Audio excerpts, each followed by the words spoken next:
Jai Meher Baba. Jai Baba. Thank you very much for coming for this presentation. And thank you so much for all those who have pre-ordered the book. And we've had a bit of a delay in sending it because of supply chain reasons. But now the books are available and you can order them. To start with, the beginning would take me back to when I first met Meher Baba when I was 2 months old. And of course, I was in a Baba family. He came to our house 2 months after I was born and carried me around from room to room. And then that was in 1946. And then he came again in 1950 and spent quite some time there during the new life, 49, 50. And that was the period that I came very close to him. And I believe I would be the only person around who had the privilege of being present when he gave his second last picture at the Rispana River in Dehradun. This was during the new life. And after the new life, he came again and stayed in Dehradun for a year. That is in 1953, when he gave his iconic message, the highest of the high, on Zoroaster's birthday. And on that day, my family spent the morning with him celebrating Meher Baba's birthday. So there are lots of events that happened during that period. They moved during that period to across the road from where we lived at 36 Linden Road, and so forth. But I'd like to focus on, of course, during that, soon after he left Dehradun in November of 1953, I saw him after that in 1962. And just one little glimpse of 1962, I felt that since I hadn't met him for 8, 9 years, Meher Baba wouldn't remember me. And will I get to see him? If I saw him, will he remember me? And in 1962, at the East-West gathering, you had all the various different states compartmentalized under separate areas. The Westerners, of course, were in front, and the Easterners were all the way back, and close to 10,000 people were there. So when we all gathered in his presence, Baba had not come on the stage. And there was a tremendous amount of excitement. Madhusudan and his party of Pune singers were singing on a very raised platform. They'd had a raised platform for people to sing the various different Baba songs and bhajans. And then when Baba came onto the stage, held on either side by Adike Irani and Irat Jasawala, it was electricity in the air. And there was a thunderous cries of Avatar Meher Baba ki jai. My hair stood on edge. Tears were flowing in everyone's eyes. And Meher Baba was releasing tremendous amount of love. I had seen him at a time when his hair was long. He was very agile. He was slimmer, and now he was old and he was being held by 2 people on either side. But that did not make a difference. He radiated love and everyone felt it. And we all sat down. And then a few minutes later, now this is to my complete surprise, Erich comes up on the microphone and says, Naosherwan, Baba wants you to come onto the stage, something that I just never expected. I walk up and I sit at his feet, and spent the morning at his feet till Baba later on left for lunch. But this was just a little glimpse that Baba reads every thought in your mind, every feeling in your heart, at any given time, and even today. When you call out to him, when you think of him, he responds, perhaps not in your time, but eventually in his time. But he will always, always, always respond. That is his promise to us. So the next time I met him, and I've already narrated to several different groups about the time that I spent, that soon after I decided that I would renounce the world, I would not study, I would not continue to live with my parents and so forth. And Baba had put a kibosh on that by saying, renounce nothing but your present attitude, and several different messages had followed. So, but I was a very restless soul at that time. And every given opportunity, I wanted to be with Baba. So one day I read in the papers that they were holding the Third World Religions Conference in New Delhi. And I wrote to Baba saying whether, I asked my father that there was a 100 rupee fee and whether I could attend it. And my father said, ask Baba. If he says yes, by all means. So I wrote to Baba, and Baba responded saying, by all means, attend the Third World Religions Conference. And I wrote to the organizers, and the organizers were a very famous spiritual master whose name is Sant Kirpal Singh. And he had a co-sponsor. His name was Muni Sushil Kumar. He was the head of the Jain community in India.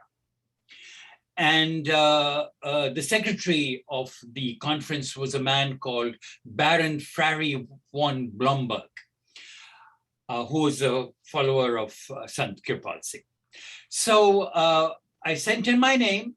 They accepted my participation in the conference, and there were several different divisions. One division was under world peace, and my subject was the supervening powers of faith in the evolution of world peace. I wanted to give a bombastic title so that they wouldn't figure out that I was just a 19-year-old boy coming for the conference.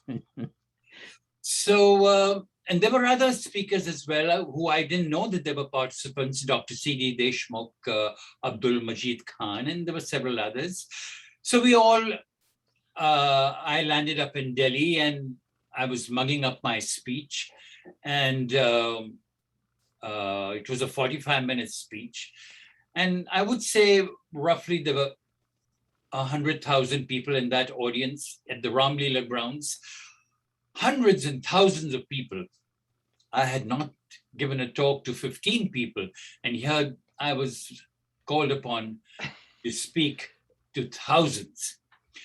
So I came to the microphone and started my speech by presenting, saying Zoroaster on world peace, Ram on world peace, Krishna on world peace, Jesus on world peace, Muhammad on world peace. And then I announced that, and now I will tell you, Meher Baba, the king of peace, the emperor of peace, on world peace.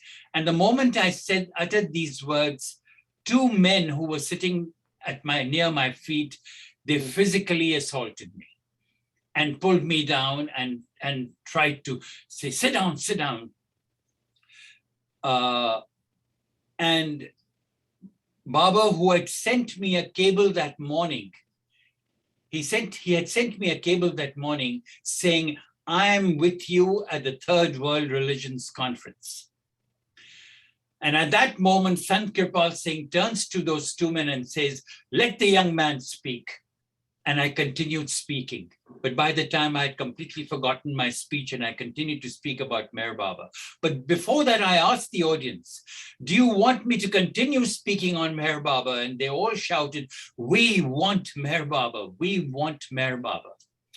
Just one of his minor miracles. So that evening, I was also invited to speak to the Zoroastrians of Delhi. So there was a talk by the head of the Zoroastrians in India, who and he gave a speech, and then there was some time left. So the president asked me to say a few words. And I mentioned Meher Baba's name, and this man, the head priest of the Zoroastrians, stood up and said, I've never been so insulted in my life. And he walked out of the meeting. And of course, everyone crowded around me and wanted to know when Baba would be giving darshan. So all these things happened at this meeting in Delhi, and I wrote about it to Baba. And Baba wanted to hear all this firsthand. So he called me to Pune at Guru Prasad. So on March 5th, 1965, I came to Pune. And I'll narrate this in a slight little bit of detail because it was the day that was the turning point in my life and in my service to beloved Baba. So I came to Guru Prasad and entered from the Mandli side of Guru Prasad, which is towards the side, got my sandals, went into the room, and all I saw was Meher Baba. I saw that there were people there, but I did not see anyone else. And he was bare-bodied. It was over 100 degrees temperature in Pune. And he was wearing those short culottes, 3/4 length culottes. And I rushed and I embraced him. I kissed him on both the cheeks. He kissed me. And it was as if you were kissing a woman. You could feel the tremendous amount of love that he was exuding at that moment in his embrace. And his embrace was tight. I bowed down at his feet, I kissed his feet, and I sat at his feet. And then I saw Irich standing next to him. And then I looked around and I saw the Mandli sitting there. And then Irich turns to me and says, Baba would like to know everything in detail of what happened in New Delhi. And I started to narrate and so on and so forth. I won't go into all the details of this meeting at this presentation, but a number of things happened. But one of the most, there were two very significant things that happened, which I will narrate. And one of them was at the end of the meeting. So before I came to Pune, Irich had written to me saying, do not ask any questions of Meher Baba. So he had said that. And of course, my mind was buzzing with questions. I was longing to ask him.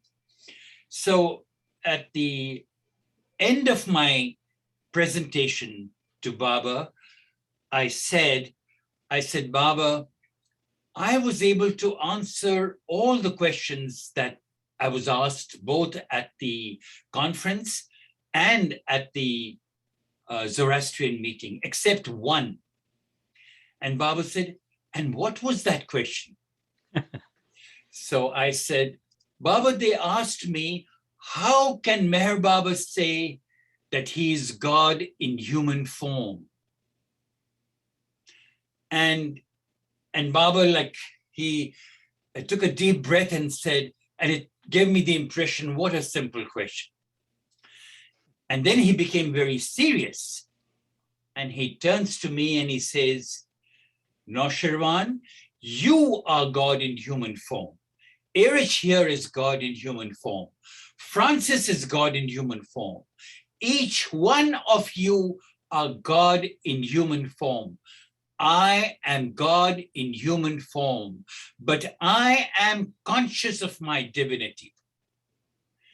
My job is to make you conscious of your divinity. And how do I do that? I give you the gift of conviction. And it is this gift of conviction that he has given each one of us that has brought you today to this presentation. Because to be awakened, to be conscious, means to align our consciousness with the infinite and imbibe within us God-centered qualities of love, compassion, forgiveness, generosity, gratitude, humility. These are the various different God-centered qualities that Baba wants us to imbibe within us. They are within us, but he wants us to make us conscious of them. So having finished what he said, he clapped once and the back door opened and out walked Dr. Gohar with a small box in her hand. And then she handed it to Baba, and Baba then opened that box and pulled out a medallion. And from that medallion, I just wanted to show you the medallion that Meher Baba gave me. And as if to seal what he had just said. And then he turns to me and he says, as he's saying that, I want you to tell the world that I'm God in human form. And as if to put the seal on the mandate that he had just given, he hands this medallion to me. And it was a very strong moment when he said that. And in all the years that I've been with Baba, I have never ever heard anyone say that they had been told to tell the world that he is God in human form. And that is what I spend my days sharing with the world, that Meher Baba is God in human form. And before I move on to the book itself, let me give you another little glimpse of the meeting the same day. What happened was that after lunch on that day, March 5th, Baba, all the volunteers at the gathering that they had earlier were invited with their families in the main Guru Prasad room for Baba's darshan, because they did not have the opportunity of his darshan because they were all volunteers and had been in the medical clinic and had been in the holding back the crowds and so forth. So they didn't get an opportunity of being in Baba's presence all the time. So Baba was giving them an opportunity of being in his presence. So they were all gathered, they and their families, in the large meeting room in Guru Prasad. But I was not one of the volunteers, and neither did I attend that meeting. So I sat in the veranda. So suddenly Erich pops his head out and I hear him say, Baba, Naosherwan is sitting outside. And then the next thing is Erich is summoning me to come to the hall. So I go in and I see that the entire hall was packed to the gills with no space on either side. To the wall people who had packed that hall. Baba was sitting on a low sofa, and I started wondering, where will I sit? The only spot I found was at Baba's feet. So I very gingerly tiptoed over people, landed at near Baba's feet, turned my back to Baba literally because I had to sit down, and sat on the floor, leaning the lower part of my back against Baba's knee. And Baba then started to ask everybody, people who were about their lives, about their children, about their wives, about what their sons were doing, their daughters, a few little chit chat with everybody. And then Baba said, let's have the Hindi Aarti. So the Hindi Aarti was performed.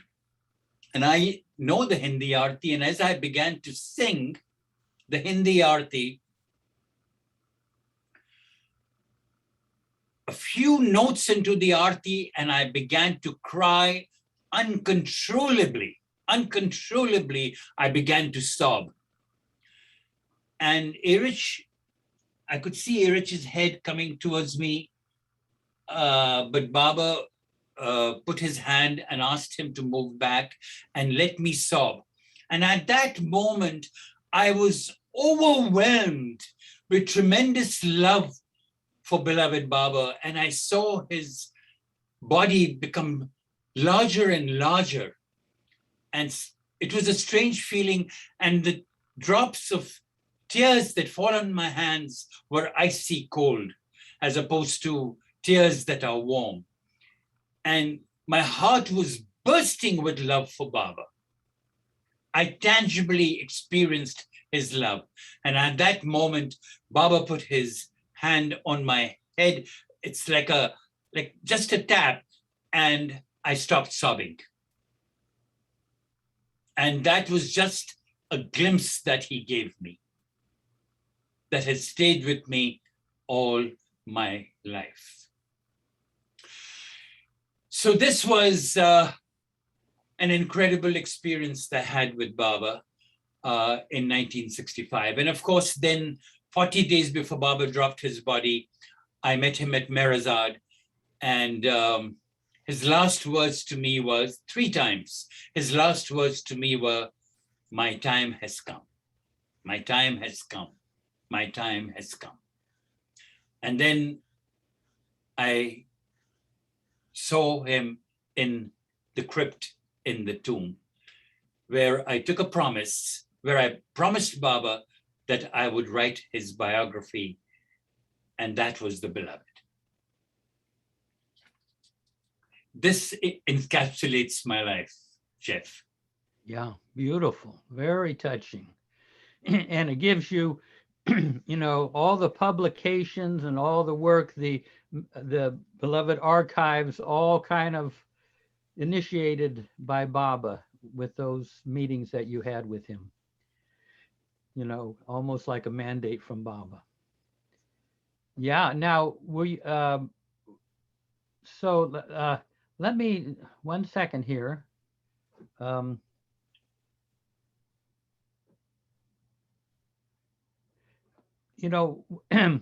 What I was wondering in the going back to it now, shall we go back to the book? Sure. A little bit. Now, one of the things you cover in there that some of it was new to me and maybe new to others about Baba's father's life before he came to India. Yes. Any few words that you can say about that, because that we don't know too well. And you actually went over there and went to some of the very places where Baba's father had grown up. Yes, Baba's father's, in Iran itself, of course, he along with his father was what is known as the Nase Salar, or the keepers of the Tower of Silence. We visited the Tower of Silence, and I will show you a picture of the Tower of Silence. Can you see that picture? Yes. Yeah. Now that is the entrance to the Tower of Silence, the picture that I took in a mountaintop in a small village called Qasimabad. Qasimabad. And what happened was that when we landed, now just to go back, in 1976, my mother and I went to Iran in search of Meher Baba's antiquity.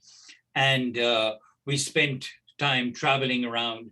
We went around in places in Yazd to Khorramshahr and Jafrabad and Qasimabad and Shiraz. And we went to all these places, interviewed people, talked to people, went to various different places. So I'll show you a few pictures. Some of them are not in the book, but some of them are here on the PowerPoint. So this is a picture that you'll see in the book, and that's the entrance to the Tower of Silence where they took the bodies. And was this the very same Tower of Silence that Baba's father was in charge of? Yes, Baba's father and his grandfather. Mundegar. So one of the things that I didn't mention in the book was that we also happened to go into to see Mundegar's house, the house that he stayed in. And that was also in ruins and so forth, but I'll come to that later. So this is the Tower of Silence that you see over here that we climbed up. And this is, of course, the entrance to the Tower of Silence. Now, both of these, this Tower of Silence is defunct. It's not functional.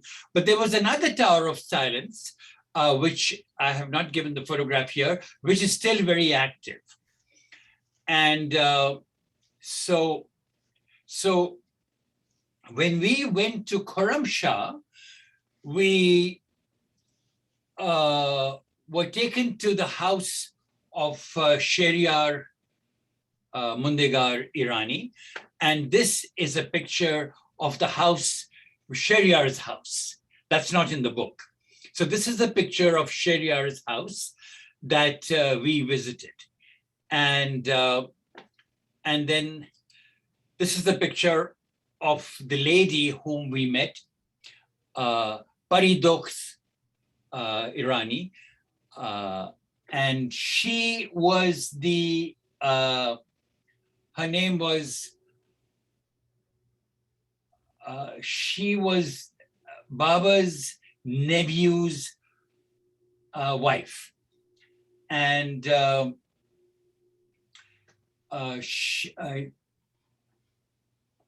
wanted to give you her full name. And her full name was Pareduk Faridun Roli. And that's me standing in the middle, and that's my mother outside Sheriar's house. Now, one of the interesting things about Sheriar, since you wanted to know, was that I'm going to give a picture of this. So one of the stories that she mentioned to us was that when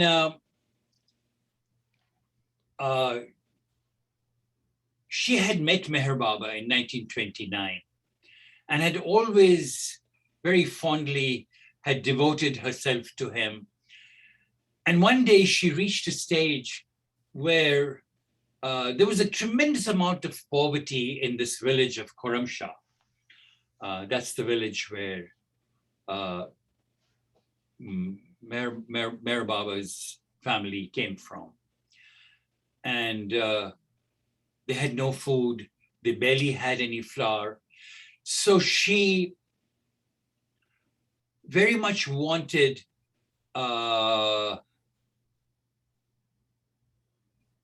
she wanted to go and get some flour from the market, but she had no money. So she went to the neighbors and asked for a bowl full of flour. And she got that. And she came back to her house. She went into the cellar and she found that these jars in the cellars were over-brimming with flour. And this is a picture of the jars that she showed us, and I photographed it. So there were several stories of people who had met Meher Baba during his visit in 1929, and each one of them vied with each other to tell me these stories because all of them were so miraculous in nature. One was the story of the Farbaroon family who had come to see Baba. Now, Baba gave his darshan in the town square, and she got the word that there was a holy man who had come to give darshan. So she goes with her daughter. Now, why does she go with her daughter? Because her daughter, her 12-year-old daughter, was suffering from an ailment where her hair fell off. She was turning bald. So she takes this daughter to Meher Baba and tells him that, look, I'm facing this ailment. My daughter and she won't get married. And Baba gives her some liquid to apply on the child's head. And the first thing when we saw her daughter was that the daughter had very thick hair, that her mother said that it was difficult to cut her hair. So everyone had some story to tell about Meher Baba's visit to Iran in 1929. And that's where we narrate several stories in the book, particularly about the story that is being told for the very first time about the Gufe-Nashins, or those Zoroastrians who were persecuted and went underground, still maintaining their faith, Zoroastrian faith, but externally were Zoroastrians. And they had taken shelter in caves. And this was a picture. Each year Zoroastrians gather in these caves, and they pray to the Lord for allowing them to follow the Zoroastrian faith. And this story has been narrated, in my view, for the very first time ever. And I've given the full description, full story of how Meher Baba met one of these men who have kept the books of the Zoroastrians hidden from view. So we won't go into that story. I'll let you read that story and look at the pictures and so forth. Yes, Jeff. Well, there was one place you came to where you did a little digging and you found something. Yes. Okay. So what happened was that Farhad Shafa was our guide and translator. And I presume that most of you know Farhad. He used to live in Tehran, and now he's migrated to California. He lives in California. And he was our guide. He also took several pictures that we've used in the book. And so he would take us to meet several different Premasham boys. And we met Asfandyar and so forth. And one of the boys we met was perchance when we decided that we wanted to go to Baidul's house. Now, what had happened was that when I was in Merazad, spending time in Merazad, Ali Akbar Shapur Zaman, also known as Aloba, kept telling me that when you go to Iran, you must visit Baidul's house. And Baidul's house was in a small village called Jafrabad. So now how do we get to Jafrabad? We didn't have a clue. Neither did Farhad. So what happened was that we went to a small village where now Farhad knew that there was one Prem Ashram boy living in that village. So we went to that village, and who do we meet? We asked around to a group of Irani men standing there, sitting there, do you know where Rafi is, and they say, no, we don't. And who do we see coming towards us is this man, Rafi. His name was Hassan Mirabi Rafi. And he was a Prem Ashram boy, you say? Yes, that's right. Yeah. Right. He was one of them. So, and he spoke to us in English and very proudly told us that the only English I learned was in Baba's ashram, in the school. And he was able to speak English. It stood him in good stead. So what happened was that he said, well, I know where Baidul's house is.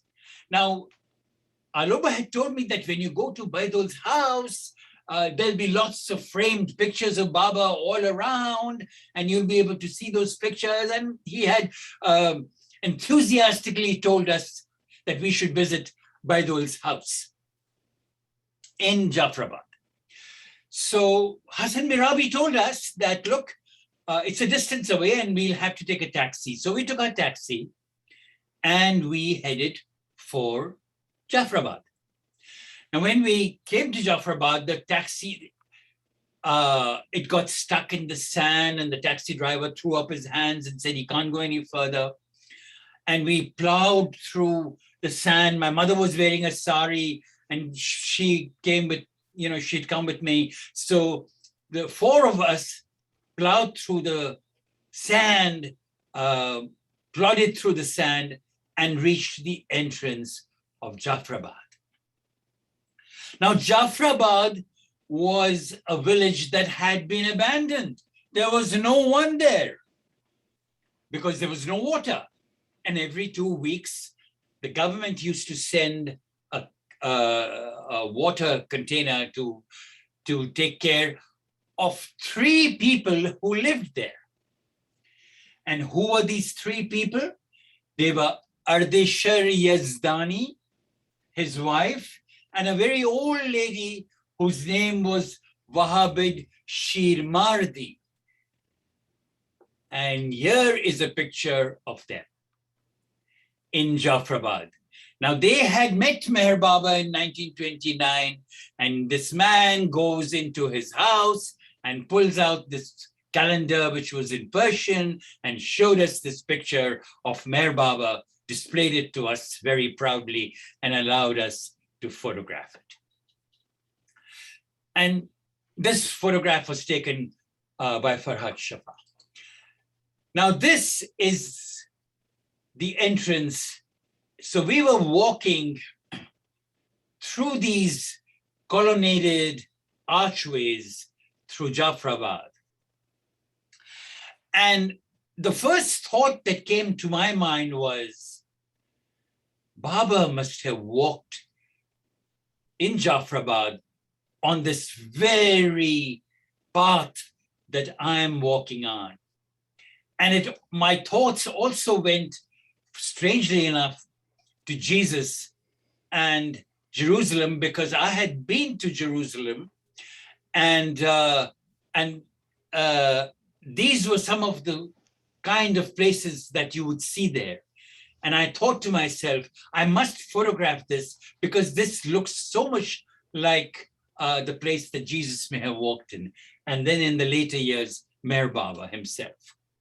So this was as we walked along towards Baidul's house. So we walked to Baidul's house and we're standing in front of it, and it's completely in shambles. It's broken down.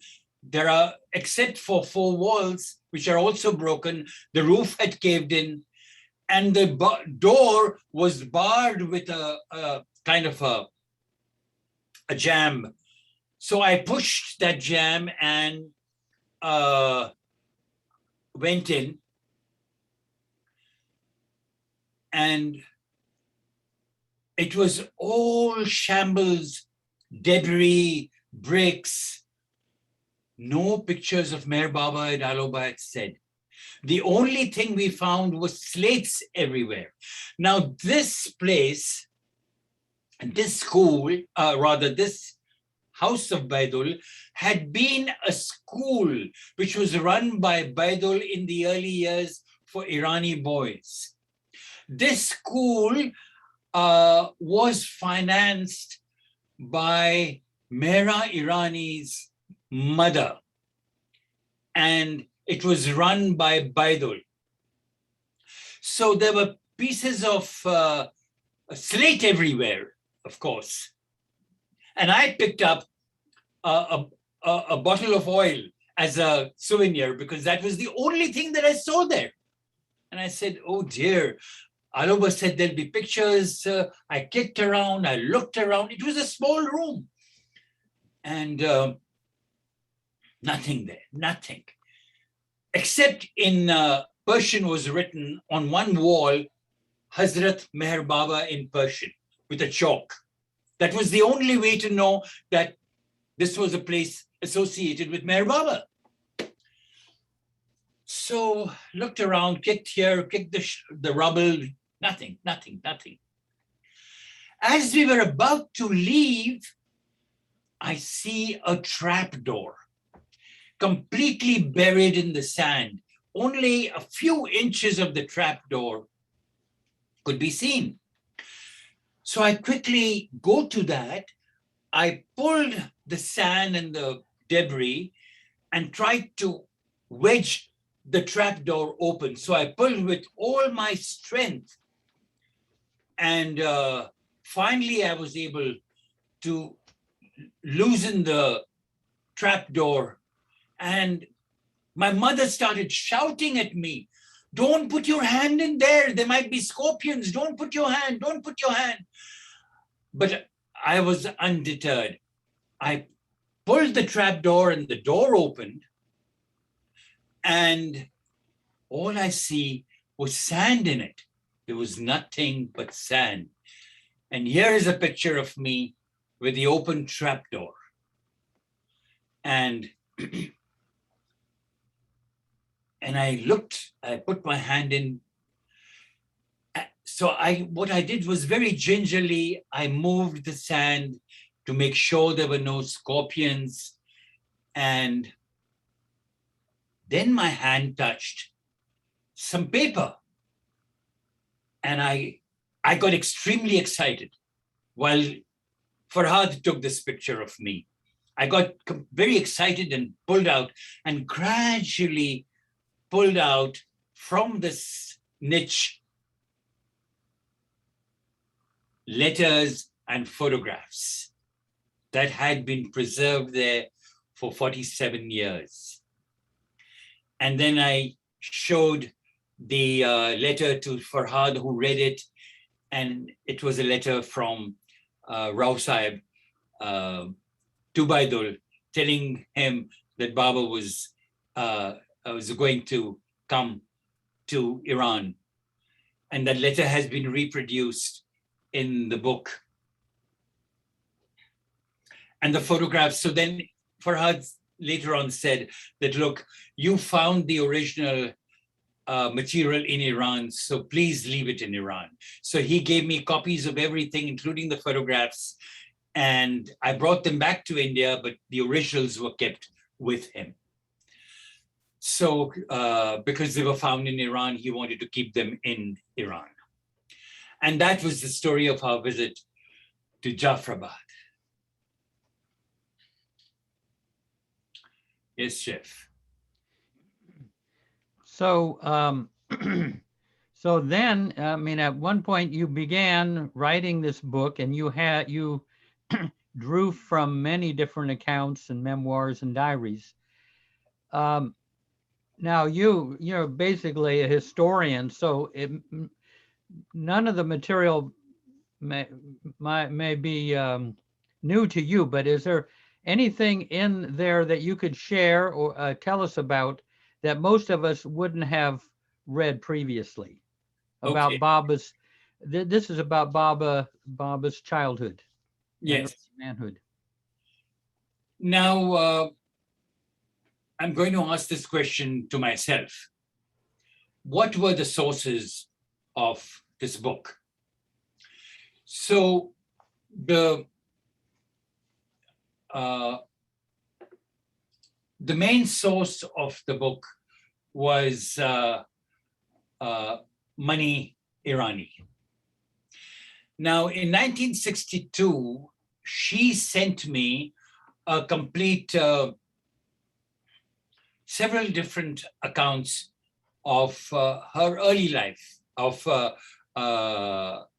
parents' early life, the reasons why her family moved from Persia to India, and several different accounts of the early years, also accounts of her relatives, Khodadad, and so forth. So Mani Irani was a very strong backbone of the book.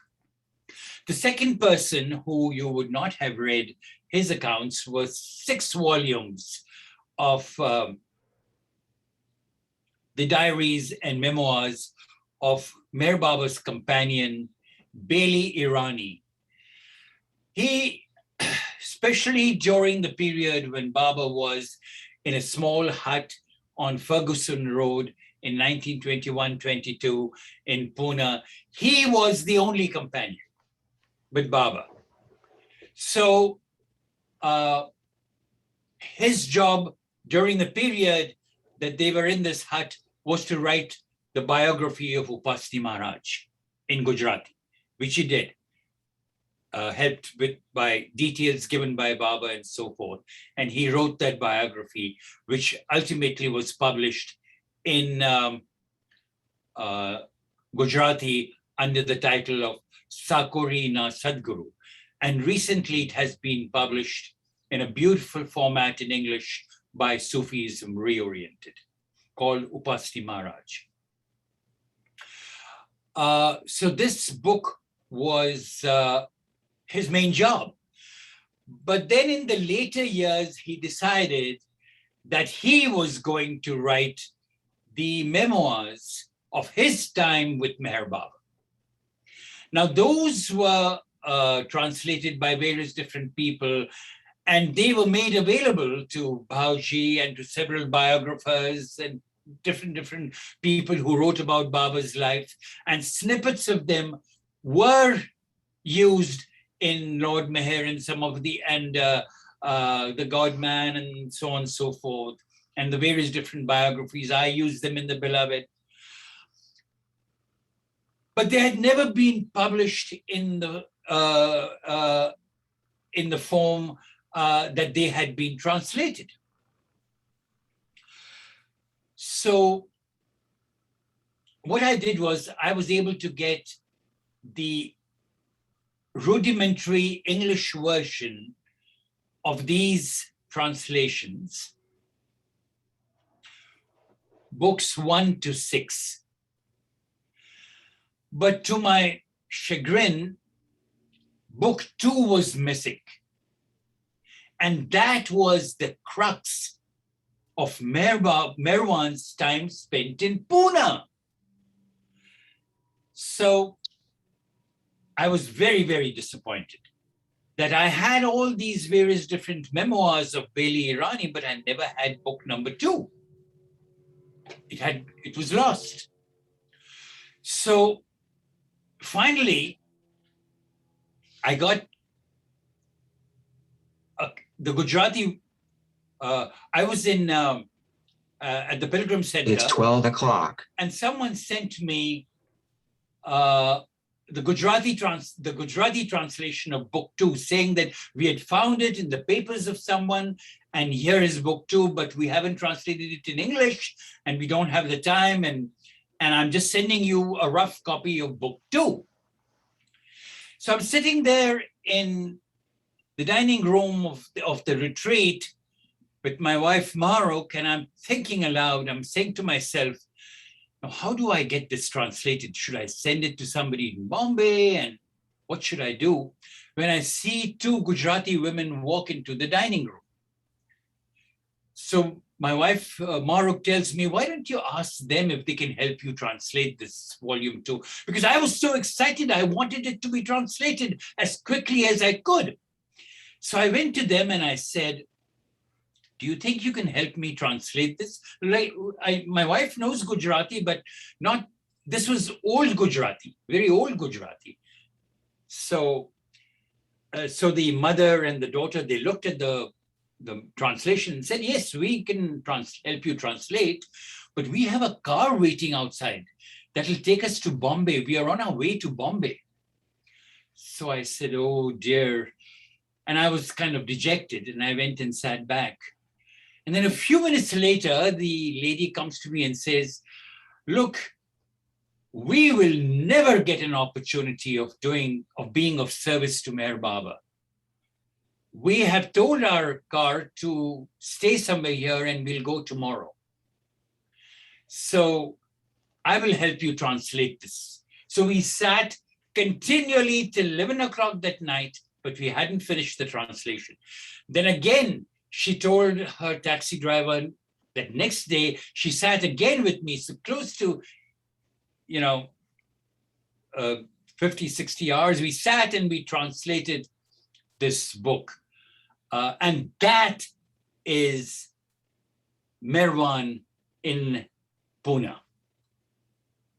And that was how that is something that no one will have ever read before. Beautiful. So this is how Meher Baba turns the key when he wants to.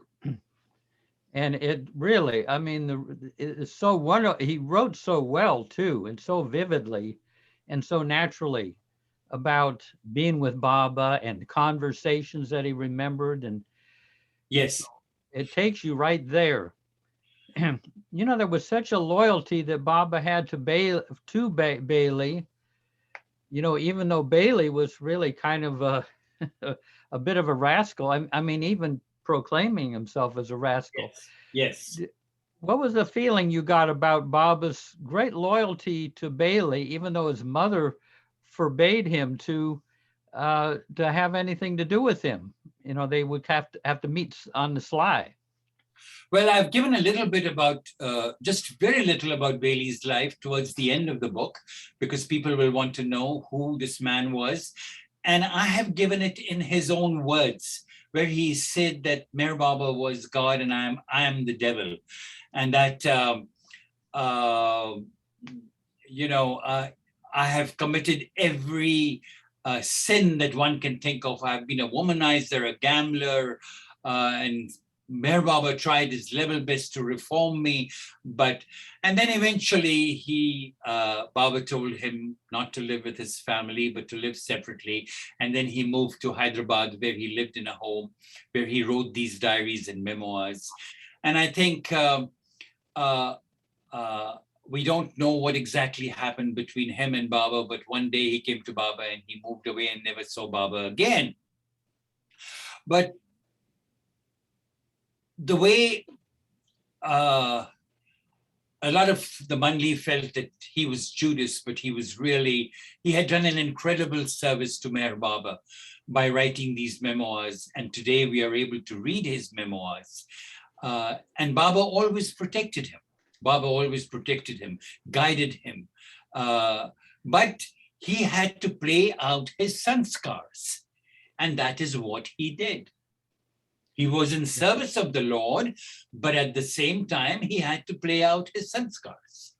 And that's what he did. Yeah, and if not for him, we wouldn't have had Baba's childhood in such vivid detail, That's right. In spite of his wayward behavior, so to speak, he was the man that did the job. So you would probably ask me a similar question about Colonel M.S. Irani. He was Baba's biggest antagonist. And what does he do? He leaves, in a roundabout way, his entire archive to Beloved Archives. And that's how you get this amazing story about Sheriar, along with documents from Colonel M.S. Irani's archive that he left to Beloved Archives. Wow, amazing. So that story I'm not narrating just now, it's a lengthy story, but Godhood Irani, his diaries were invaluable for the period that Merwan spent with Upasni Maharaj. And Boa Sahib's recordings of the time that he spent with Merwan traveling to the various perfect masters. So we had all these diaries, and then my conversations with Mera, which are also in this book, as well as Gulma Irani's account of Merwan.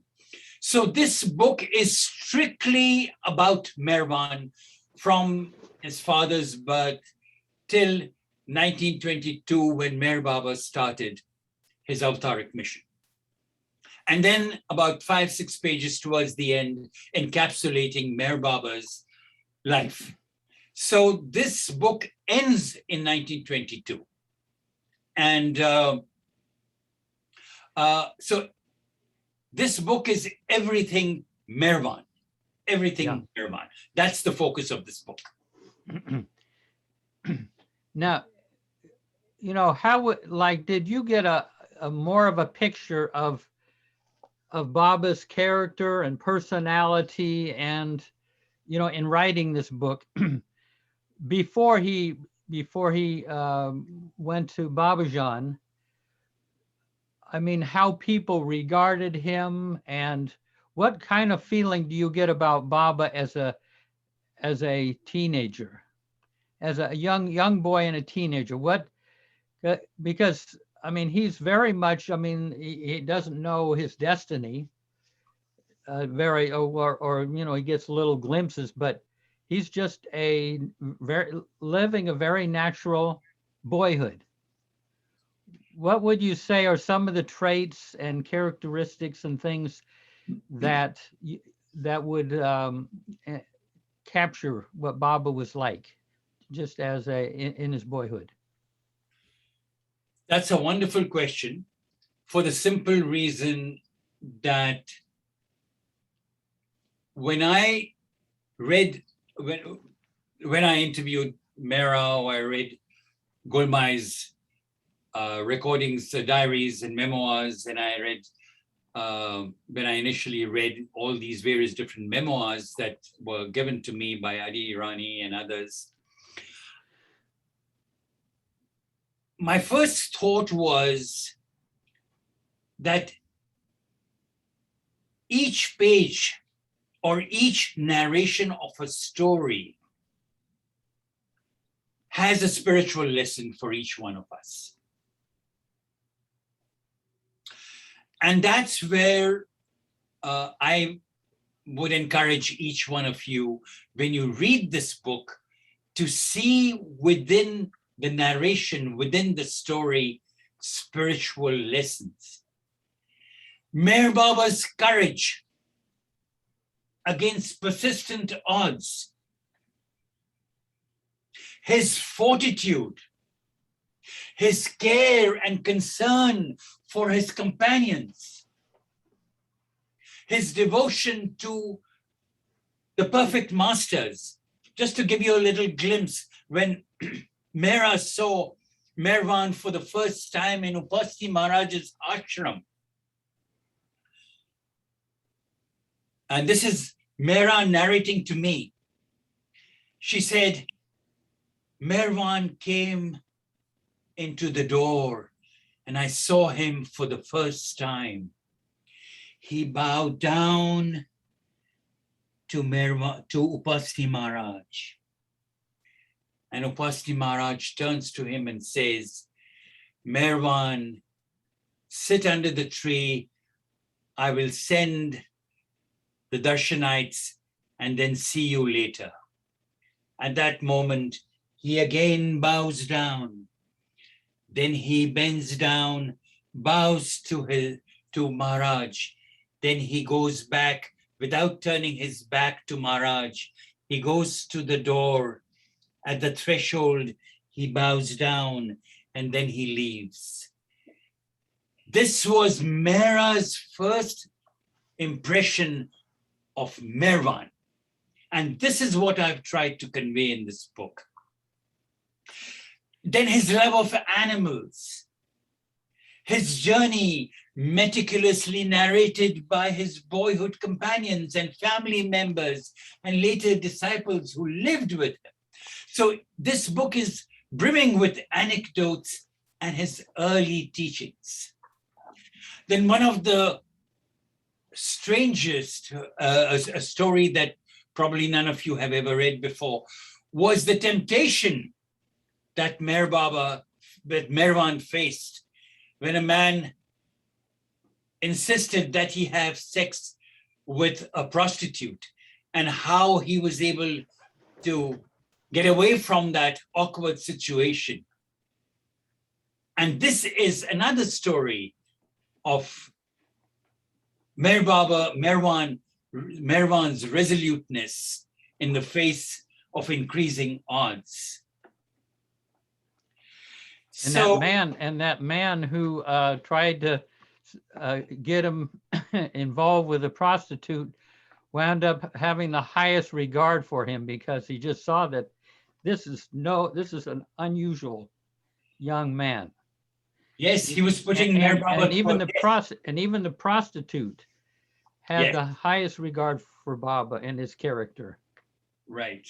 Yeah. That is true. That is true. And that is the beauty of that story, which all of you will enjoy reading. That's another interesting story. So one of the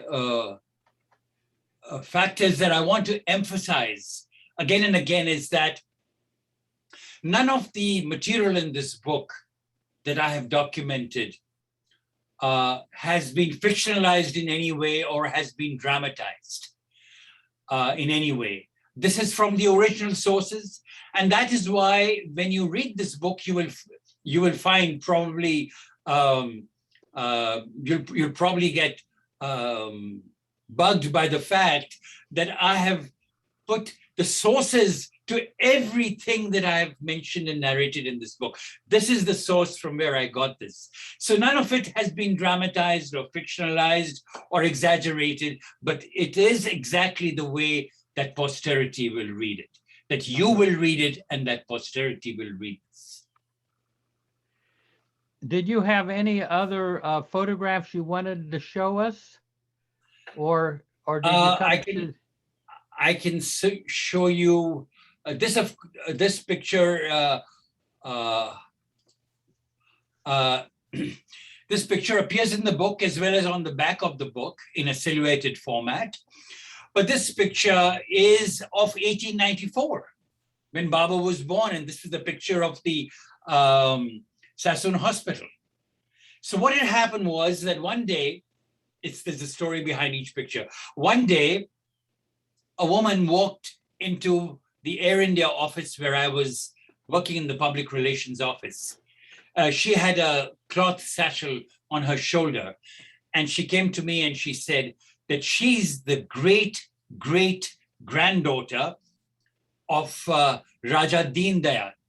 Now, I had never heard that name before, but she told me that he is India's first Indian photographer and had been designated as the photographer by the Viceroy of India. And that she had some pictures with her that she wanted to share with me. And could I help her mount an exhibition of his photographs in London? The moment I heard this, I was just completely enraptured by what she said. And when she took out from the satchel these original photographs of India 100 years old, I was blown away.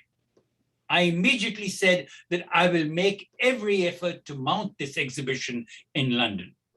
And then I went to great lengths, including meeting my managing director, and I had this exhibition of his photographs mounted in London. And she was so grateful to me that she not only gave me some original pictures, but she also researched for me photographs of Pune in 1894 that Raja Deen Dayal had taken.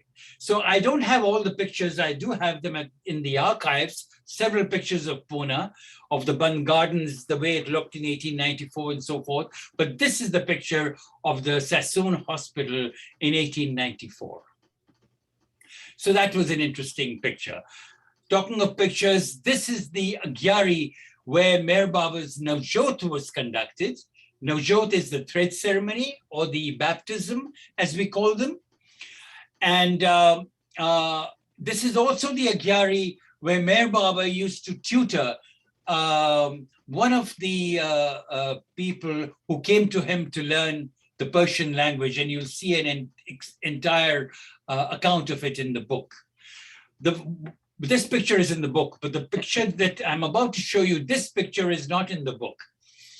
Now, no one, and I mean no one, is allowed to photograph the interior of these fire temples or of the Tower of Silence. No one is allowed to go. Even the Parsis are forbidden from photographing it. But we have a very devout Baba lover in Pune. He was bold, wouldn't take no for an answer. His name is Hormuz Siodia, and he took a number of photographs along with Biff Sofer, who took photographs of the exterior of various different places. So this is where Merwan's Naujot was held, in this hall, and this room has never been photographed. So this is a picture of this. Now, another photograph which appears in the book is a rarity. Now, this is the Tower of Silence that Meher Baba visited and had all those experiences when he went with Bailey Irani. So again, it'll come as a total surprise to people when they see this photograph of the Tower of Silence. Again, That's no one is allowed to photograph it. That's where Bailey got totally scared out of his wits. That's right. With Baba. That's right. And the conversation that we have given is verbatim from what Bailey described in his notes. Another photograph I'd like to show you that's not in the book, and the reason I didn't put it in the book was because it's kind of a little blurred.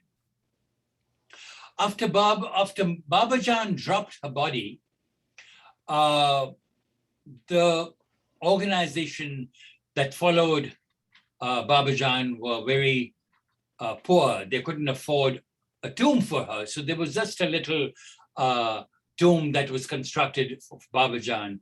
And this kind of a rough structure was constructed. So this is the original tomb of Hazrat Babajan, original tomb. And I was able to get it from one of the trustees of the tomb. Now, the interesting thing about this was, this structure is that they didn't have much money. So they asked Meher Baba, who had been traveling at that time, they asked him if he could contribute towards the construction of the tomb, and Meher Baba did. And so he contributed towards this. And then, of course, this is a picture that appears in the book that is his current tomb. So these are a few of the pictures. And then, of course, there is this rare picture of Princess Norina Machabeli and Shireen Mai, Baba's mother. And she's the only Westerner who ever interviewed Meher Baba, and her entire interview appears in the book. And that picture was, that interview was shared with me by Mani Irani. So here are a few photographs that were not in the book that I'm sharing with you.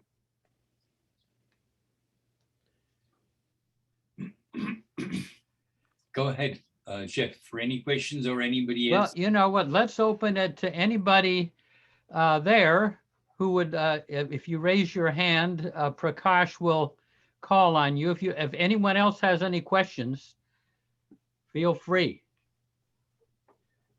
I see Jack right away.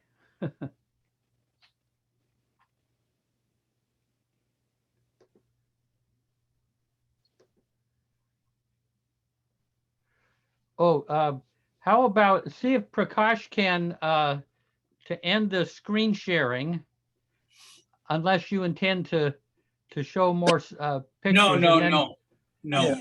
Yeah. I've got Now it. yeah, there it is. now we got Jack. Good. Oh, Jack Buck. Yeah, Naosherwan, I sent you a memo a couple of days ago. I ordered your book on Friday, but I forgot to ask for you to autograph it. So if you have any control over the shipping of it, I'd appreciate it. So If not, it has been mailed out to everyone, Jack. all right. Yeah. And I But haven't, when we meet next, I'll be happy to sign it. okay. Well, and don't forget, I haven't forgotten your request. And you know what that is. As soon as I get my guzzle book done, Okay. I'll kick into that. Yeah. On the picture of Hazrat's tomb, Yes. are those two figures the soldiers? No, no, they were just sitting there. They were just her followers, her keepers of her tomb. Okay. Well, I was saying that those soldiers buried her, and did No, no, no, no. okay. All right. And the other question is, you mentioned Faradun back in the early part of your talk, and was that Faradun any connection with Padre, who's first? No, no, no, no. Okay. That was her. That was Paridok's father's name. I see. Okay. All right. Thank you. Any other questions? Yeah. Jeff, there was this gentleman by name Meher Nandan who had a question to Nosh. So let me read that out. He says, I want to buy one book for Meher Dham, Nauranga, and Hamirpur. How much will be its cost? While the shipping cost within the United States is about $6.50, the shipping cost in foreign countries is very high. In England, it's in India, it'll be $48 plus the $45 cost. In England, it's $40. In Canada, it's $33. So the costs are very high. But what we are trying to do with Prakash Dhiram's help is we are trying to reprint this book in India for Indian readers. So the only way for you to get a book is to request somebody from the United States to carry it with them, and then they'll carry it and mail it within the country. Otherwise, the shipping costs are outrageous. We are also trying to send to certain orders that we've received from Germany and from Canada and so forth by M bags. Now, M bags are those bags that were used about 15 years back, but the post office is willing to allow us to send these books. These books are put in an M bag, they're put in one bag and sent to only one address, and then they become very cheap. Say, for example, to give you an example, one book to ship out to Canada is $33, but when we send them in bulk of, say, 5 copies in an M bag, it comes to $11 a copy. So that's how it is. Now, if you can get a group of people in India and order a bunch of books, then we can use an M bag to send it to India as well. But that's, of course, will be in bulk. And that comes to about the bulk of 5 copies to India is $95. So if you divide that by 5, and that's what it's going to be per shipping cost with to an individual. Yeah. Thanks, Nashi. Alan has a question. Jai Baba Alan. Jai Baba Alan. Jay, Bob, and Nash, how are you? Good. Now, I want to give a little credit to Maruk, if I could. When you were in the dining hall at the NPR, and these two ladies from Gujarati passed by, how was it that Maruk knew that they were from Gujarati? From Gujarat. that they were, yeah, they when you see people from Gujarat, you can figure out that they're from Gujarat. It's just, and she intuitively knew that. She has very good intuition, Alan. No, but I recall the story. No, I know that. We'll discuss that privately in another time. But as I recall the story, she knew the older woman because of the way she tied her sari, had a Gujarati tie, and thus that woman was the one capable of translating. Yes, And I think that's pretty spectacular right there. but it's the younger woman who did the translation. Yeah. Well, all right. So Yeah. it's 50%. I think Naosherwan should pay for this expertise, though. Yeah. Do these people Maruk get should- free copying Naosherwan, by the way? Beg your pardon? Yes. These two. Yes. All right. Much love. I'll talk to you. Jai Baba. Thanks, Alan. It's going to be Betty. She has a question. Jai Baba. Yes, Betty. You're on mute. Hey, Baba. Yeah, Mayor Baba, Betty. How are you? You mentioned, I think her name is Farah Duke. She there was a photo of you and your mother and her, and you said she was it a niece? Baba's niece? No, she was Baba's nephew's wife. Oh. Yeah. I was wondering then who in Baba's family would have been the parent of the nephew then? His name I'm forgetting at the moment, but we've mentioned it in the book. Good. Okay. Betty, you'll have to buy the book Yeah. to find out. You bet. Okay. Okay. It would have been one of his brothers, or would it not have been one of his siblings? We couldn't meet him because he was on a business trip during Oh, our the nephew. Yeah. Yeah. Yeah. Okay, good. I'll read the book. Thanks.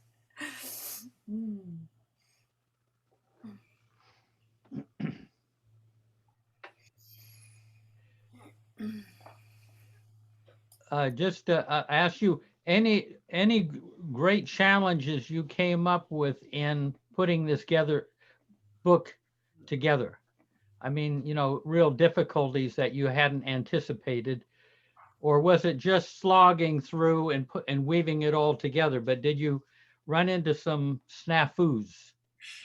Well, we were able to publish this book because of some very loyal donors. And so once that we had our donations, I was able to devote all my attention to putting this book together. And of course, the pandemic helped me because I was working every day at Beloved Archives from morning till night and working on the book. And then the staff at Sheriar Press helped us tremendously, fulfilling every single request I had for additional photographs. There were people like Greg Butler who corrected several different photographs that needed correction. And so several people, then we had a series of editors. We had Zoe Newell as one of our editors. Then we had Scott Wallace and Duncan Knowles as one of our editors. And David Finster helped us tremendously. So we had a help from a number of sources. The Mundley helped out one way or the other, and people from the Trust Archives Division helped us. So we had a lot of help to put this book together. Yeah. And before we were about to publish this, it came to 800 pages. And then I had to slash the book considerably to reduce it to 500 plus. So those were the various different impediments we faced. Yeah. Jai You know, Baba. one of the things, this is on a different subject altogether, but a lot of the young people get on these sessions and, you know, they're kind of wondering, you know, how to live their life and, you know, trying to get a sense of how Baba would like them to live. So I'm going to ask you is, what if you were to give yourself, your young adult self, what would you say to your young adult self from what you know now about living for Baba? I think it's a very, very good question, particularly when Baba is not in the body. Those who have heard of Meher Baba and come to him is not by chance, it is by destiny. And he has given them the gift of conviction in his divinity. Once he has given the gift of conviction in his divinity, you are his, not only for this lifetime, but for many lifetimes. For me, it was particularly simpler to love Baba because I had met him several times. But those who've not met him, Meher Baba has put his finger on your heart and opened up that aspect of divinity which brings you closer and closer to him. But what happens is that when we come to him, we take him for granted. We say to ourselves that, well, Baba is. But he has also given us a duty. And this is what my recollection is of growing up with Meher Baba. That at every single turn, Meher Baba said, share my love with others. Share my love with my teachings with others. Share my message with others. So all I can say today to each one of you is that Meher Baba has given you the right to love him, to have the conviction in his divinity, to accept him as God in human form, but he has also given you a duty, and that duty is to share Meher Baba's love with others. And you might turn around and say, I'm not a proselytizer. I don't go around converting people. I don't mean that. I don't mean that you should go around converting people or proselytizing people. All you need to do is to give them Meher Baba's name. And then it is between them and Meher Baba. Meher Baba might awaken their consciousness in this lifetime, but he might take many lifetimes to awaken their consciousness to his divinity. That is not your concern. Your concern is to give him the gift of Meher Baba's name. That is the gift that you need to give him. The gift of his name. That is the meaning of Avatar Meher Baba. We keep on saying, Jai Meher Baba, Jai Meher Baba, Jai Meher Baba. We say it mechanically. But what does it mean? It means that Meher Baba can be victorious only when you are victorious. And when can you be victorious? When the name Jai Meher Baba is embedded in the hearts of all those who seek him. And there are many seekers who seek him every day.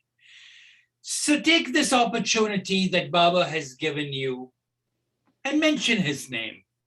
with strangers, find out a way, find out a story, and share his name with others. But above all, repeat his name all the time. Take on a Baba project and see it through. That way, your focus will be entirely on Baba. And at the same time, share Meher Baba's name with others. Beautiful. Yeah, thank you. Well, we got a couple of more hands there. Yeah, Meher Darwala.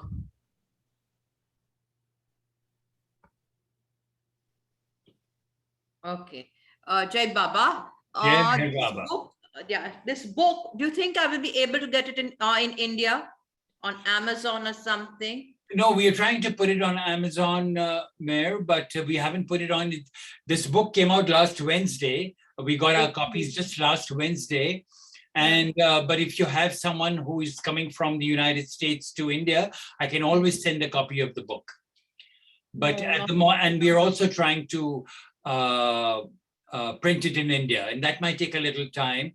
But the books are available with us here at Beloved Archives, and we'll be happy to send them to you if you have somebody, because it's expensive to ship it. It's I'll ask my $40. cousin if he's coming. Sure. I think it was Adel Davar. Who? Adel Davar. Is he the one who works at Fizana? I don't know, but No, he says well, in New Jersey only. He says in New Jersey. yeah, if he gives me a call or something. I will ask him. I'll ask him if he's Yes. coming. Usually And he comes. my email is meherbaba@aol.com. Okay, and thank you so- so much. Any of you can just email Yeah. me at any time. Thank you so much. Thank you. Jai Thank Baba. Jai Baba. Thanks, Meher. Thank you. And now, Marta Flores. Jai Baba.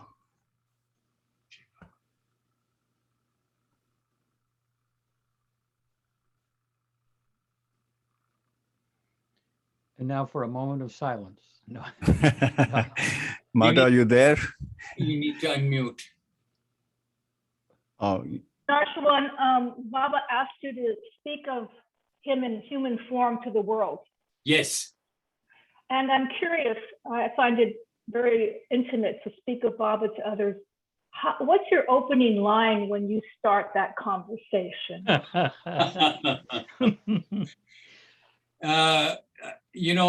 I have a story, so it's a little convenient for me. I tell them that I'm a writer, and the first question they would say, "Oh, you write novels?" And then it gives me an opening to tell them what I write and what kind of books I publish. So for me, Baba gave me this the reasoning on a platter. So I have never had a problem. When I was working at the United Nations, I would tell everyone, give them Baba's name and tell them with this that I was the writer and that I would talk to them about the books that I'm writing or things like that. So for me, it was a little easy, but each one of you will have to devise your own story. And it's not very difficult. You can always come up with a story to share Meher Baba's name with others. And what you just told us, to share his name, that was the answer that you had already answered my question, because I can handle that. I just was curious how you've done it through the years. Thank you.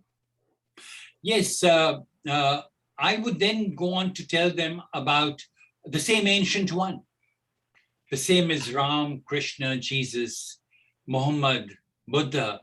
And today we have Meher Baba, who is the awakener, and he awakens the consciousness in mankind. And he makes his presence tangible in the lives of people who seek him, who seek the avatar in their midst. And God does not take birth as man just once. He takes birth every 700, 1400 years. And today it is Meher Baba who has taken birth, and it is he who awakens mankind. So it's up to them to believe it or not. Many of them don't believe it, but that's all right. my work is done. I have conveyed Meher Baba's message. And then I also tell them that he's the embodiment of love. He's love personified. And when they look at his picture, they invariably feel something. They'll make a comment that, oh, wow, he's a very handsome man, they might say, or they might say he's got luxurious hair or something like that. And you know that your introduction to Meher Baba has found its mark. Well, I Beautiful, mean, thank you. should Martha just say that she works for a thief? And then A thief of hearts?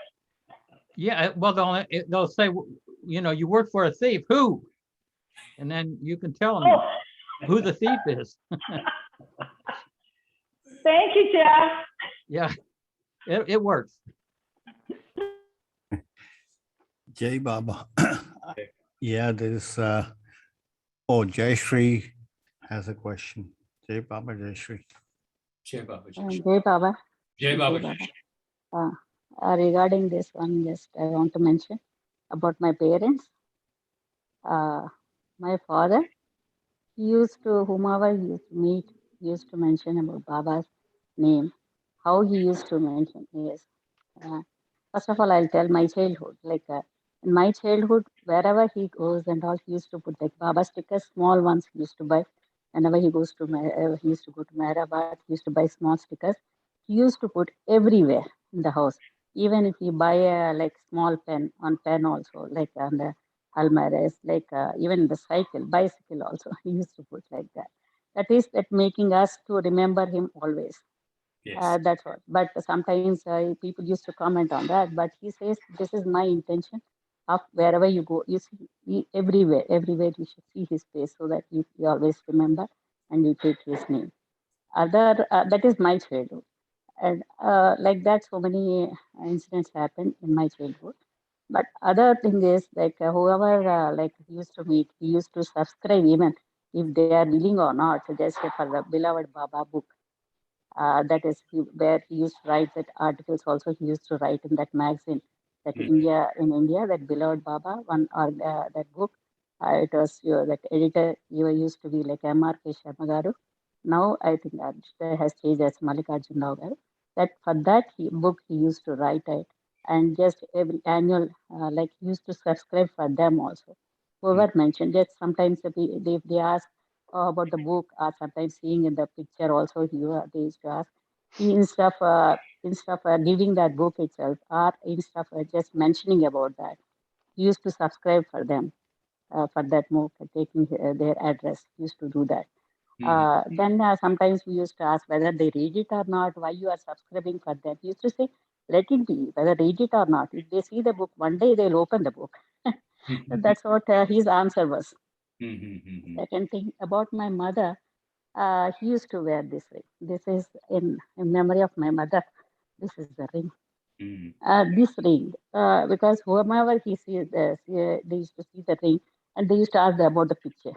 Right. Yeah. This is that is one way he used to express, and he used to mention about remember the others Baba's name. And the same incident happened with me when I was coming from India to US. In that long journey, every time I keep meeting somebody or other, I am always used to talk to my whoever sitting beside me. Or like sometimes I used to meet anybody like whomever is in like I meet, and there sometimes, especially those who are coming from India, we used to have some conversation. In that, they used to ask me, seeing like my ring, they used to ask me. Then I had an opportunity like that, introducing our Lord Baba to so many of them. And sometimes, if time permits, I would tell them about Lord Baba. But in some cases, there one incident it happened so that they're also one of the relatives that who are Baba lover, and that other lady, she was narrating about their experience. Like these are the small things, the way how we found out in our lives. That's that's what I wanted to share with you all. So much. Thanks, Jai Jai Baba. Shri Garu. Jai Baba. Come. No hands at this time, but I thought I'll quickly read raising hand instructions so so people may know how to use their devices. On a PC, actually, you would press Alt and Y. On a Mac, you would invoke Option and Y. And if you're using smartphone, iPad, tablet, you would look for those words that say more. And then upon invoking that, you would see raise hand. So just a reminder for those who may want to raise your hands. And there we have Ginger and Buzz. Jai Baba.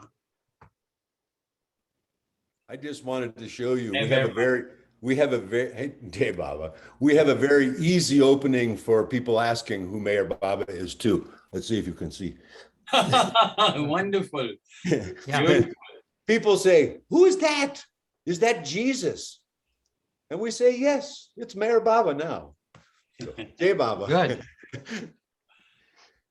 These Back in my youth, I used to pay when I was in an international airport. I would page Meher Baba in London. It'd go.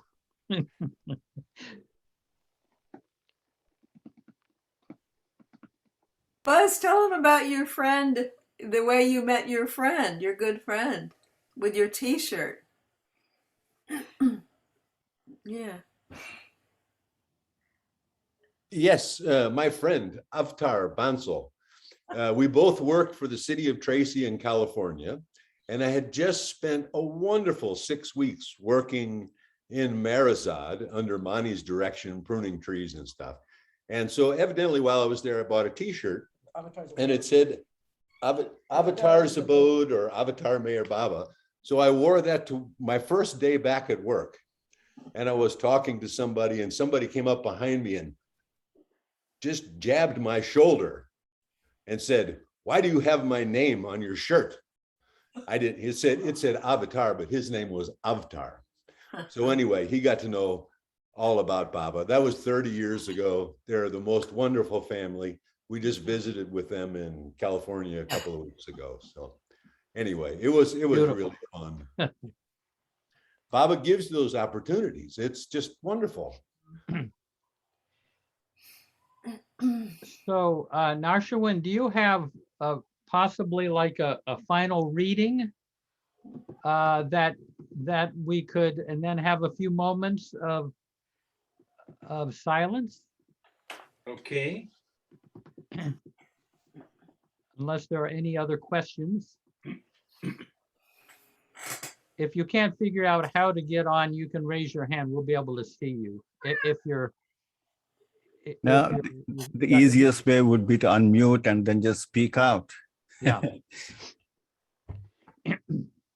So since your first question was about Sheriar, I'll read what Mani sent to me about her father's last days. And this story about it. So I introduce it with Mani was witness to her father's last days in Pune. She narrates the suffering her family endured when a trusted partner betrayed Sheriar toward the end of his life. So this is now Mani writes to me in this note, which I have reproduced. It's slightly a little longer, but it's worth it. My father's deep trust in the inherent goodness of man rebounded on him severely in his old age. This breach of trust was caused by his partner, a young man he had taken on in the business for two reasons: because he was getting old for the active side of the business, and because the young man, Mulog, was the son of a friend and fellow Irani. Even in his mid-60s, he would personally attend the auction of toddy tree lots purchased for the season by the people in the toddy business. And he would tell us how the auctioneer, an Englishman, felt drawn to father and never failed to support and assist him. Gradually, that side of the work was left more and more to Mulog, until all that was required was father's signature before the completion of the deal. One day, Mulog invited father to his home for dinner. The table was laid out with Sheriar's favorite Persian dishes, and the liquor was the kind he liked best. The conversation veered to Iran and tales my father recounted of his life before his Darweshi days, anecdotes Mulog enjoyed listening to. It was a happy evening of camaraderie, and at the end of the meal, Mulog placed an official-looking typed sheet of paper before my father and asked him to sign it, saying that it was another toddy lot deal that had to be procured at auction. A portion of the document was partially covered with a sheet of blotting paper. Unsuspecting of any treachery, my father signed his name on the document. That simple act entailed such heartache for my mother. We lost the toddy business, for my father had signed his name to a paper which declared that he had unconditionally handed over as a gift to Mulog his share of the business. Mother took it to court and almost single-handedly saw to each detail of the legal procedure. None of my brothers could help her, for they were all with Baba at the time. There were sad scenes at home, my mother raging over the treachery of a fellow Irani, and my father trying to make her understand the real side of it, the spiritual side. My father would say, "We are not the losers, Shireen. What have we to lose? It is poor Mulog. I feel sorry, for he has gained nothing and will have to suffer for it in many lives to come." Mother responded, "But who is going to see that? I will be dead. And if I see him suffering in the next life, I won't know it is Mulog. Besides, what good is his suffering going to do? We have lost the business and whatever is in the bank in cash and jewelry." This did come to pass. We lost everything except our home and a few monetary assets. The judge, during his judgment, said that Mulog was a scoundrel and that the old man had been duped. But the fact remained that Sheriar had put his signature to that paper, as readily as admitted by my father.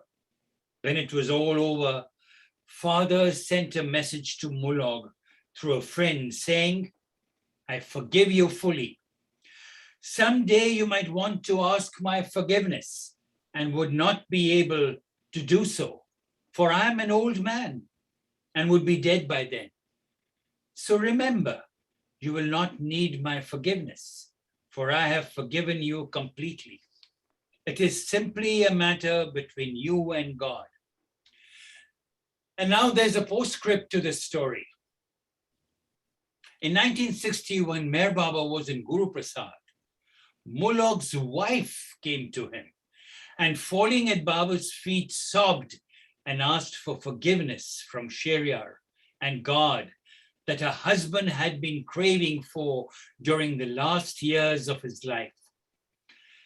She said Mulog had been bedridden with illness for some time and asked repeatedly for Baba so that he could personally seek his forgiveness. Her husband was dead, and now she, an old woman, had come to him to do it for him. Baba caressed her tear-stained face, embraced her, and told her not to worry and to know that all that was forgiven. And this is a picture that is in the book of the judgment that was given. And it is from the archives of Colonel M.S. Irani. This is the judgment, the front page of the judgment sheet that was given. So when you ask, what are the lessons from this book? This is a moving lesson that Baba forgave. Baba forgave. You know, he had the same gesture for love. I love you.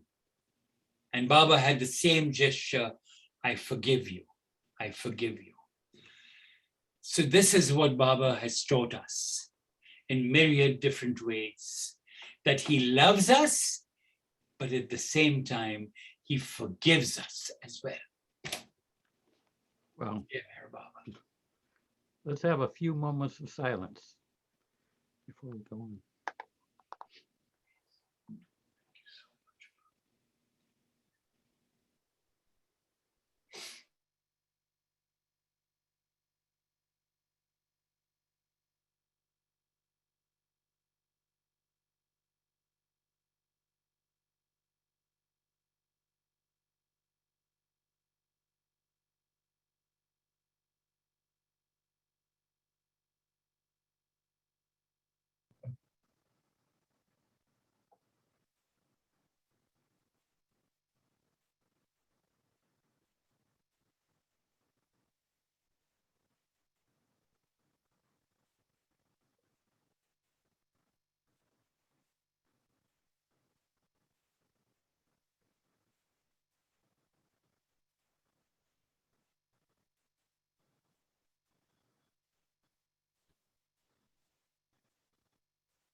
Jai Baba.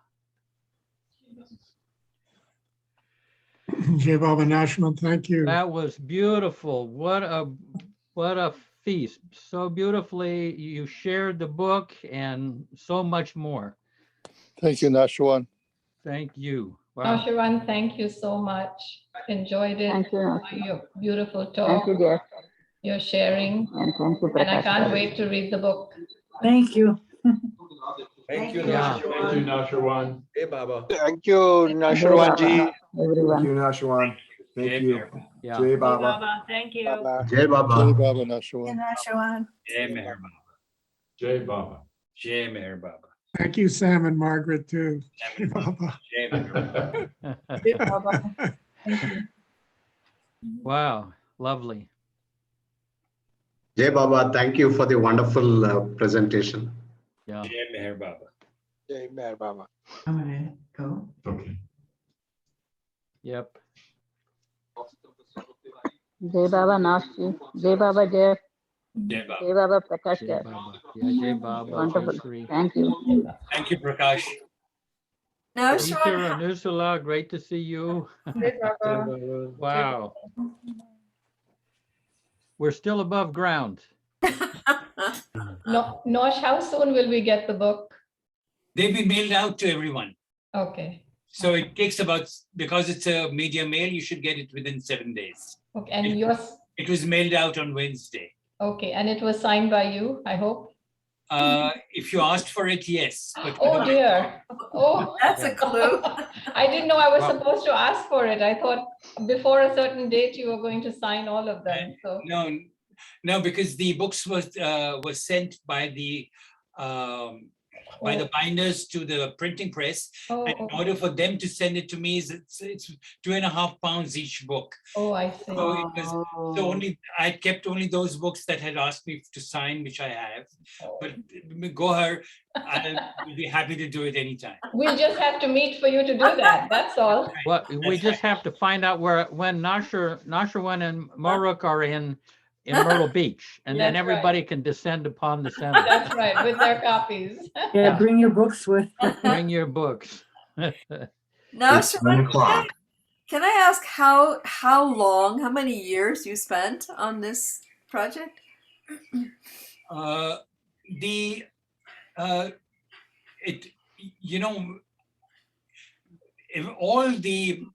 working on several books at this time, but this book came about when I discovered that I was collecting all the material from Merazad during the period. Soon after Baba dropped his body, I spent several weeks in Merazad. And Baba had instructed Mani, Erich, and Adi to help me with all the material for the glow. So they were always very eager and anxious to give material to me. So when they gave me all this material, I felt that I have all the material that they've given me for the biography of Baba, the beloved, but this is missing. So I started collecting all this material, and then when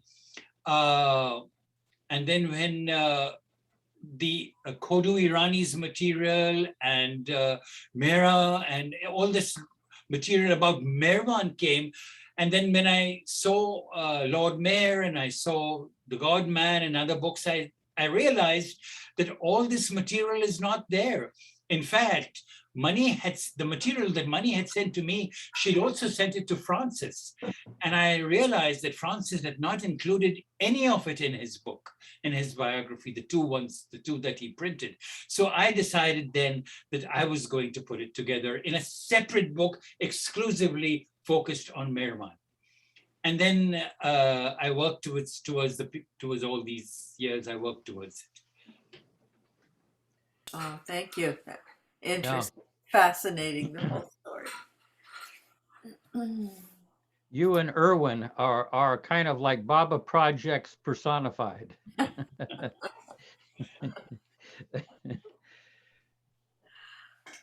Thank you, Jeff. Thank you very much. Yeah, Thank you. thank you. That Very was just interesting Lovely. moment. Lovely. Mhm. Wonderful.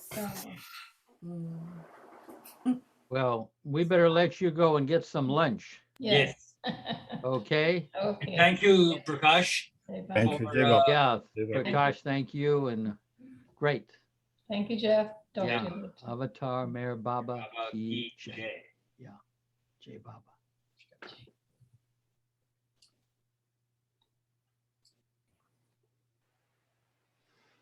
Good.